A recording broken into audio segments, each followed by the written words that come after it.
作為國際金融中心，區塊鏈同 AI 商機好大，但亦都有一定嘅風險。金融講嘅係信用，如果冇做好安全嘅話，新技術好難真正落地。而呢個亦都係驅使我去創辦 OneDegree， 致力為未來科技建構保險同埋網絡安全嘅解決方案。我哋一直以嚟致力於資訊同埋網絡安全嘅第一線，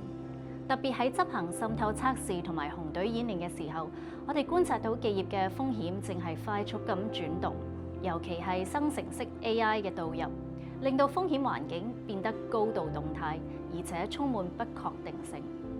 AI 帶嚟嘅挑戰已經唔再係單點嘅漏洞，而係一個跨系統、跨層次嘅風險體系。其實自2019年起，我哋已經深信香港將成為重要嘅 Web 3.0樞紐，但係我哋身邊又不斷有人因為黑客攻擊而蒙受資產損失。呢一類風險係傳統保險公司揾唔到相關嘅產品提供保障。呢個問題驅使我哋深入咁研究相關風險，建立出一套可量化 Web 3.0風險嘅框架，從而發展成 One Infinity 嘅保險同風險諮詢服務。我哋團隊嘅核心創新係為區塊鏈同埋 AI 去建立完整嘅風險分類框架，並且可以設計出可以實戰咁將風險偵測，務求令到降低風險，甚至避免風險，令到創新可以安全咁加速。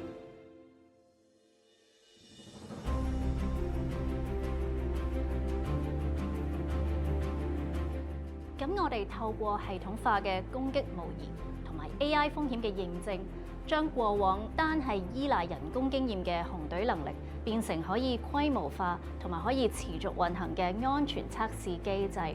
同時透過結合即時監控同埋策略治理嘅能力咧，令到啲企業能夠從被動防禦轉為主動掌控同埋識別 AI 安全嘅風險。呢個能力正正就係企業喺推動 AI 嘅應用、滿足營運需求同埋合規要求之間最重要嘅基石。我哋最重要嘅創新就在於為 Web 3.0建立咗一套風險量化嘅方法。面對一個變化迅速而且高度抽象嘅領域，我哋打造緊一把尺，將原本難以看見同衡量嘅風險轉化為可以分析、可以定價嘅數據。亦都藉此，我哋成功引入咗多家國際保險同再保險機構，為亞太區同埋中東地區嘅企業提供保障。目前，我哋已經可以為單一客戶安排超過14億美元嘅保障，反映咗市場對我哋風險模型嘅認可。三項成果嘅結合，令 OneDegree 成為香港負責任創新嘅重要示範，而亦都將安全科技由香港推去國際。衷心感謝香港科技創新聯盟同埋中國銀行香港設立呢個獎項，以及評委會嘅專業認可。呢份名譽唔係淨係屬於我哋個人，亦都屬於 OneDegree 成個團隊，以及一直支持同埋相信我哋嘅業界伙伴。金融科技並非旨在顛覆金融體系，而係為而家呢個體系帶嚟升級，令到資金同價值嘅流轉更加高效，同時提升安全性同透明度，讓原本屬於加分項嘅特質逐步成為人人都可以享有嘅基本配置。